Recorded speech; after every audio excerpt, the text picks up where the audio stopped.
Dia kan kemarin memang mengancam akan membubarkan Projo ketika dia tidak mendapatkan jabatan apa-apa.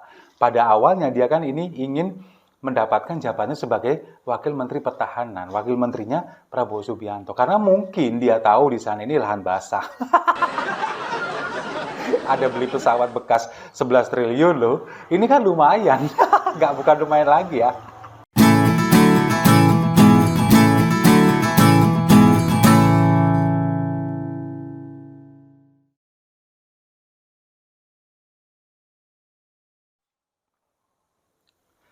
Salam damai untuk Indonesia, berjumpa lagi bersama saya, Papa Dimas.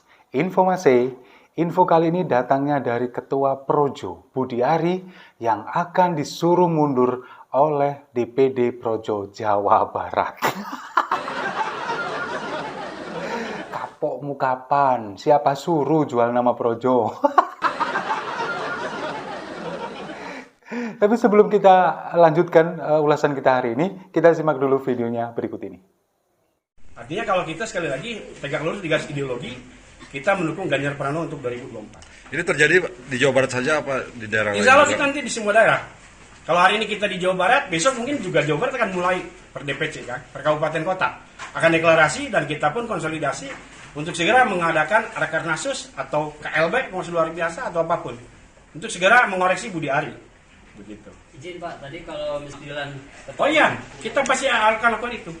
Kita akan segera koordinasi, kita akan segera konsolidasi untuk segera mengadakan konpercabda, ya, konversi daerah gitu. Kita konperdasus atau kemudian rakerdasus yang kemudian akan dihadiri oleh semua DPC yang hari ini masih pegang SK, yang legitimasi masih kuat, begitu.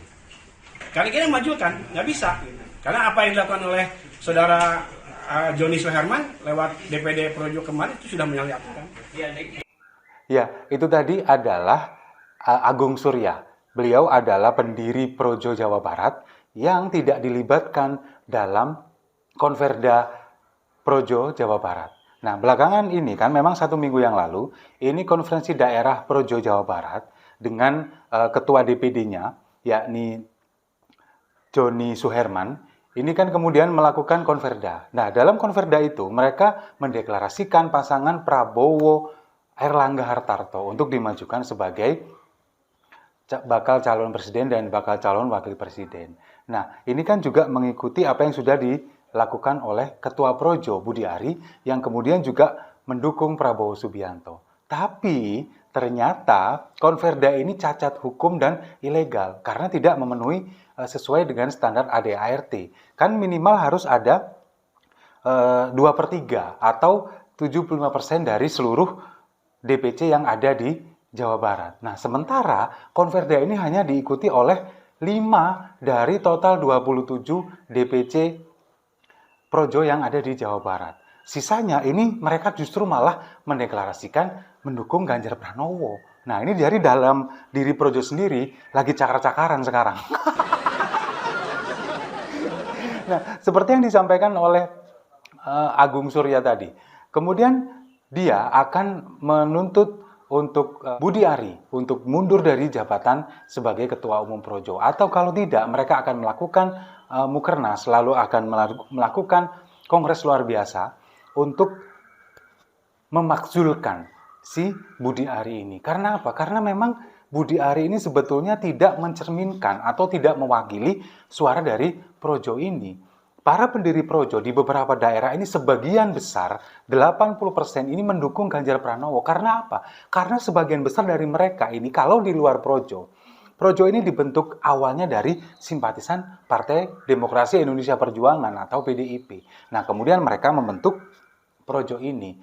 Nah, kalau misalkan sekarang sudah tidak ada Presiden Jokowi yang harus menjabat sebagai presiden, Projo ini harus mengikuti apa yang ditentukan oleh PDI Perjuangan. Nah, sementara PDI Perjuangan sekarang sudah mendeklarasikan Ganjar Pranowo sebagai bakal calon presiden dan Projo harus mengikut itu. Tapi itu yang tidak dilakukan oleh Budi Ari dan kawan-kawannya. Jadi Projo ini sekarang cuma ada Budi Ari dan beberapa orang lainnya, sementara gerbongnya kosong. Kenapa Budi Ari melakukan ini? Karena memang dia ini melakukan ini menjual nama Projo demi ambisi pribadinya. Bahkan menurut Agung Surya, Budi Ari ini juga memanipulasi suara ketika musyawarah rakyat atau musra di beberapa daerah. Padahal sejatinya dari musra ini kebanyakan adalah mendukung Ganjar Pranowo, tapi dimanipulasi oleh Budi Ari seolah-olah sebagian besar mayoritas projo ini mendukung Prabowo Subianto. Itu yang dikatakan oleh Agung Surya. Makanya Agung Surya ini dan juga beberapa DPC dari Jawa Barat ini akan mengusulkan untuk melakukan kongres luar biasa untuk memakzulkan Budi Ari. Nah, memang apa yang dilakukan Budi Ari ini bukannya nggak beralasan, karena memang untuk memenuhi ambisi pribadinya sendiri, untuk keuntungan pribadinya sendiri. Dia kan kemarin memang mengancam akan membubarkan projo ketika dia tidak mendapatkan jabatan apa-apa. Pada awalnya dia kan ini ingin mendapatkan jabatannya sebagai Wakil Menteri Pertahanan, Wakil Menterinya Prabowo Subianto. Karena mungkin dia tahu di sana ini lahan basah. Ada beli pesawat bekas 11 triliun loh. Ini kan lumayan. Bukan lumayan lagi ya. Itulah yang kemudian membuat dia mengancam akan membubarkan projo kalau tidak diberi jabatan. Setelah kemudian diberi jabatan Wakil Menteri Desa, meskipun ini tidak sesuai dengan harapan dia, akhirnya dia tidak jadi membubarkan projo, tapi malah menjual nama projo ke capres, yaitu Prabowo Subianto. Pada akhirnya mendukung Prabowo Subianto yang kabarnya menurut Mas Pakamantan mendapatkan uang 40 miliar maharnya. Nah, itulah yang kemudian di kalangan paling bawah dari projo ini, dari akar rumput, mereka ini sebetulnya tidak sepakat dengan apa yang dilakukan oleh Budi Ari. Nah, sekarang Budi Ari ini sepertinya sedang berjalan sendiri. Setelah ambisi politiknya sudah tercapai, dia sudah mendapatkan jabatan setidaknya sebagai Wakil Menteri Desa. Dia dengan beberapa orang teman-temannya ini tetap menjual nama projo untuk mendapatkan apa yang diinginkan, untuk mendapatkan ambisi pribadinya, untuk kepentingan pribadinya. Dan di arus bawah, di kalangan akar rumput, mereka semuanya sebetulnya mendeklarasikan mendukung Ganjar Pranowo karena ikut satu petunjuk dengan PDI Perjuangan. Itulah yang kemudian akan dilakukan kongres luar biasa untuk memazulkan Budi Ari. Kemudian juga di kalangan projo sendiri ini tetap tunduk kepada satu komando dengan PDI Perjuangan dan mendukung Ganjar Pranowo. Jadi kalau kita bisa ambil kesimpulan, selama ini memang Budi Ari ini hanya memanfaatkan atau menunggangi projo sebagai alat untuk memenuhi ambisinya sendiri, untuk keuntungan pribadinya, untuk mendapatkan jabatan yang sekarang dia peroleh sekarang, meskipun tidak sesuai dengan ekspektasi dia, tapi minimal dia sudah mendapatkan jabatan Wakil Menteri.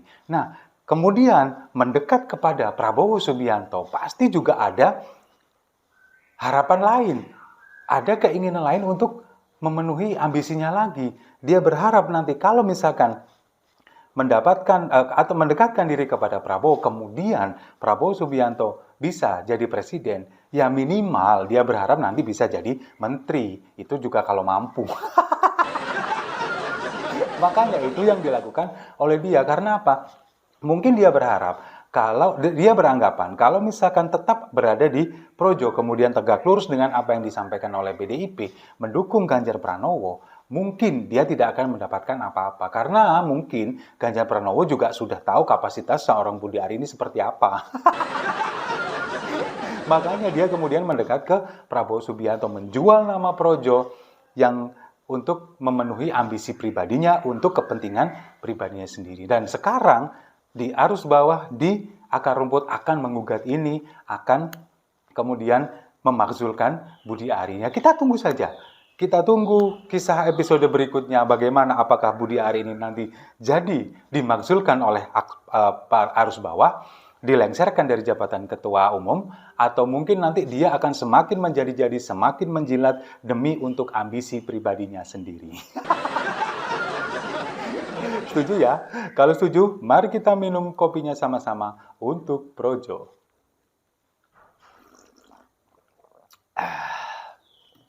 Saya rasa itu. Terima kasih sudah menyimak. Jangan lupa like, komen, dan subscribe. Sampai jumpa di video-video saya selanjutnya. Salam damai untuk Indonesia.